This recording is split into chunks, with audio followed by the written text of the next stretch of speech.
so you'll understand how our finalists in the Bulldog Invitational debate tournament will be judged.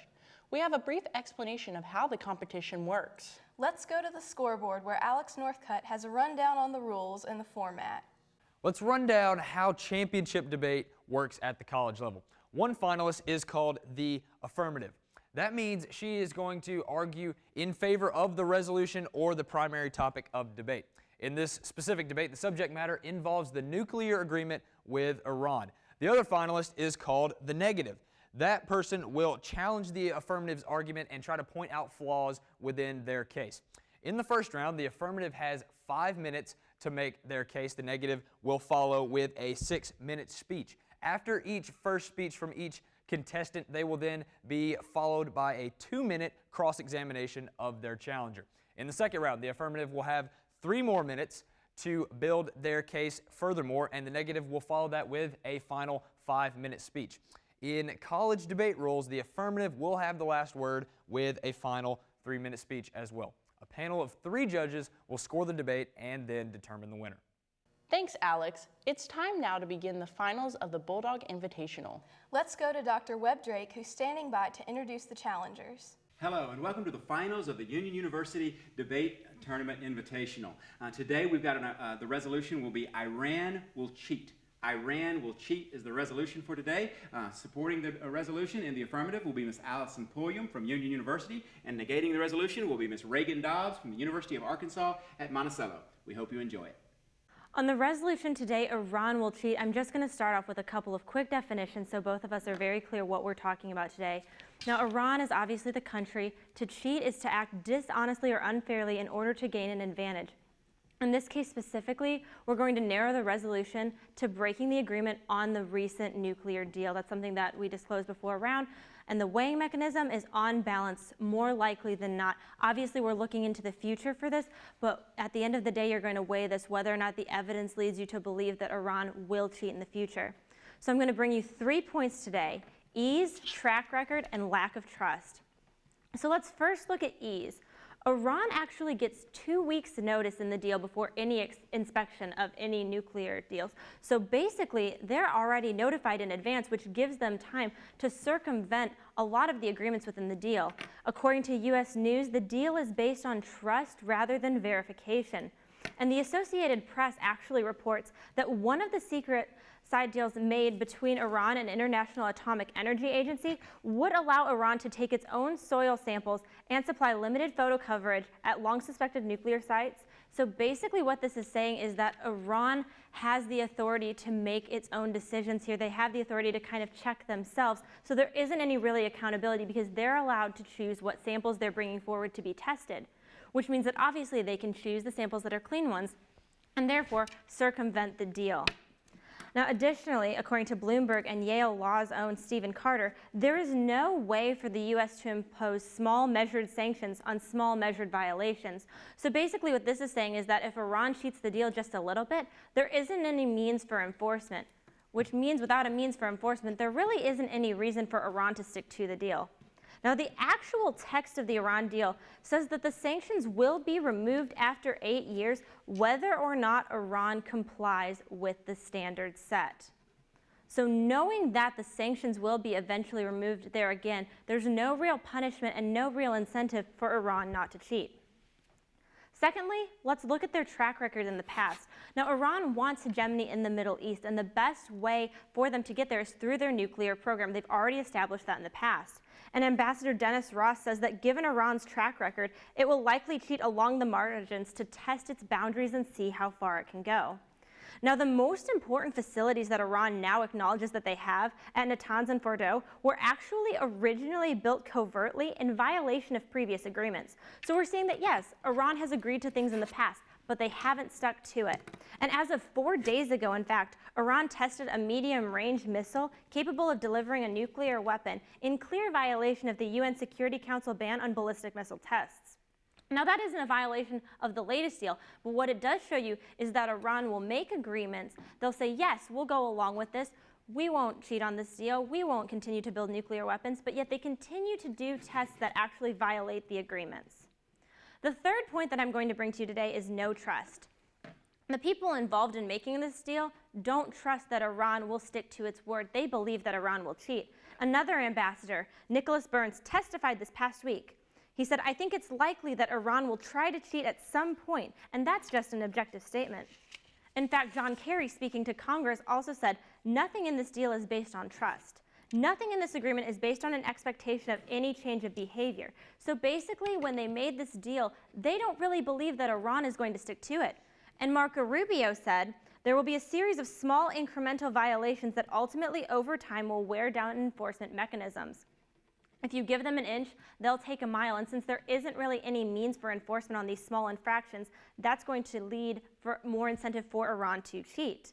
And this isn't just United States sources that are saying this. Ephraim Halvey, former Israeli intelligence head, even said clearly that he expects Iran to try and circumvent the measures laid out in the deal. And so for all of those reasons, looking at Iran's past track record of breaking agreements that they've made, the ease of them breaking this deal, and the fact that authorities essential to creating the deal don't have any trust in Iran, I think it's clear that Iran will cheat in the future, and I stand down for cross-examination. Thank you. Looking at your second contention involving the record, has Iran actually agreed to a nuclear deal in the past? They agreed to a past nuclear deal, and that's what I was talking about with those two that were built covertly. Okay, what deal was this? It was a previous agreement back in the early 2000s, I believe it was. Now, when you're looking at your first contention, talking about how they get 2 weeks' notice, you're saying that we literally can't do anything to prevent them from doing this? We don't have any deterrence measures? If there's an inspection, they're informed that there will be an inspection 2 weeks before it actually happens, and 2 weeks is a lot of time, so that kind of gives them time to decide where are we going to get these samples from. It's enough time for them to hide anything that they would theoretically want to. So there isn't really any enforcement going off of that. Okay. No further questions. All right, thank you. Just to give everyone a roadmap, first I'm going to go over just a little bit of resolutional analysis, talk about the framework of this debate and what we're each going to do. I'm going to go over my opponent's case and then provide you with some off case. So Iran will cheat. So that means they're going to dishonestly actually do something. I'm going to agree with the definitions and the weighing mechanism. I agree, it's totally fair when we're looking at on balance.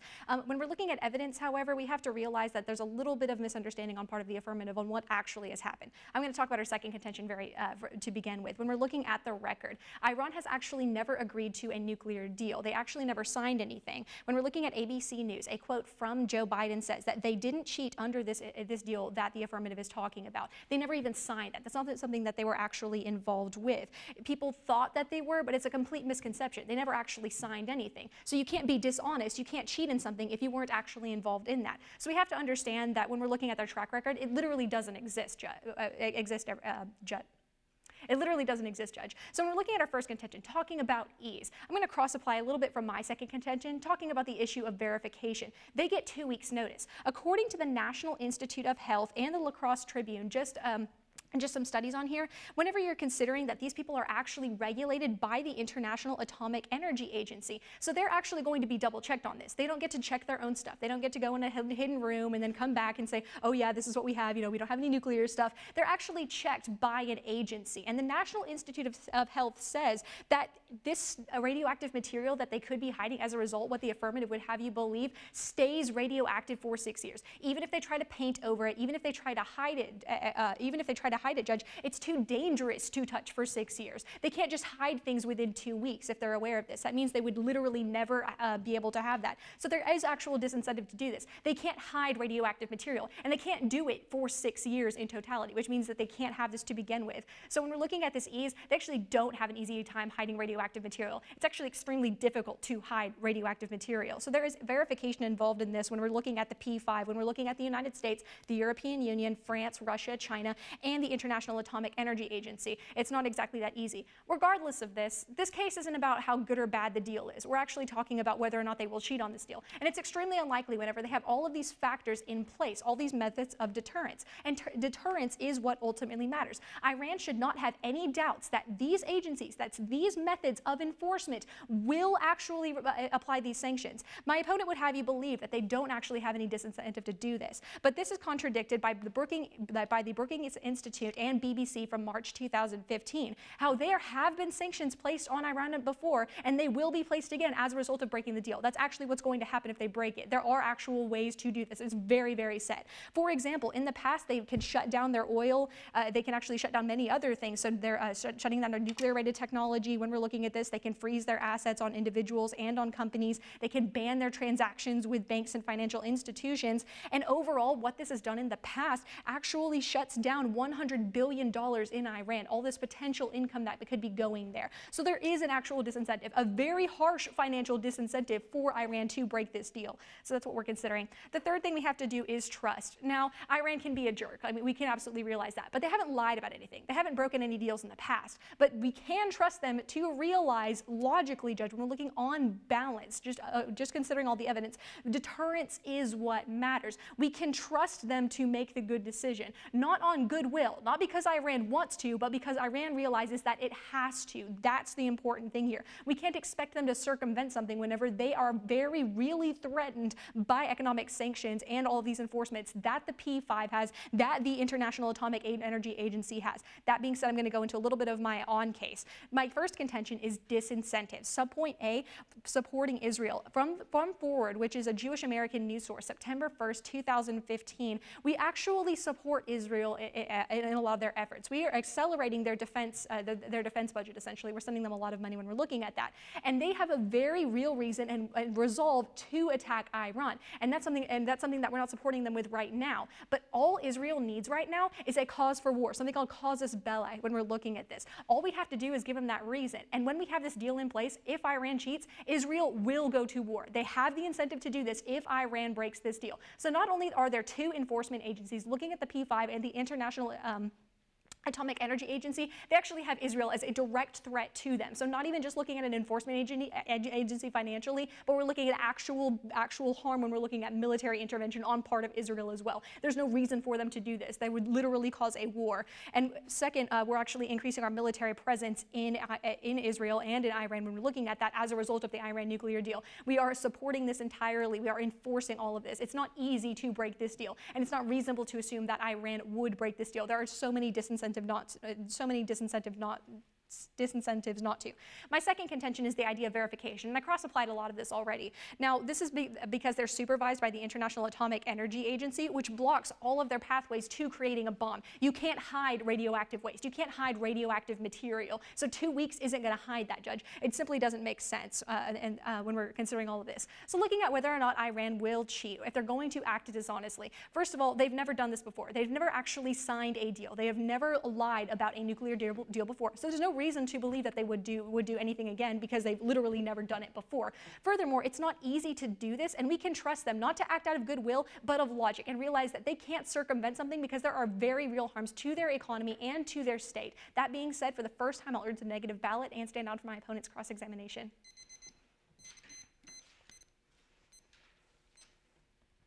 All right, first question. You said that we can expect Iran to act logically here. How long have they been working on this nuclear program? I have no idea.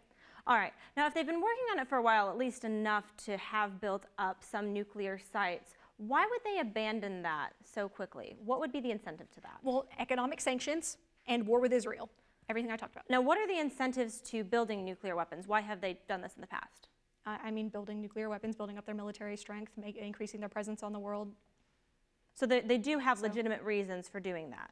I mean, I guess that's Iran's motive to create good weapons. I mean, I'm not really sure where that's going. Okay, and say there is a small violation on the agreement. How would the United States enforce that? Because you did say there are these means for enforcement, but you never really specified. We can increase our military presence, like I talked about. We can enforce sanctions. We can cut off oil. We can do a lot of these things. Actually, I kind of listed off a couple. Okay. We can freeze their assets. We can ban their transactions with banks. We don't have to do all of these things at once, but I mean, there's a very real logical step that we can take towards just what level of violation they may have. Okay, that's all I've got for you. Thank you. Reagan mentioned that they are double checked by an external agency, and she said that based on them being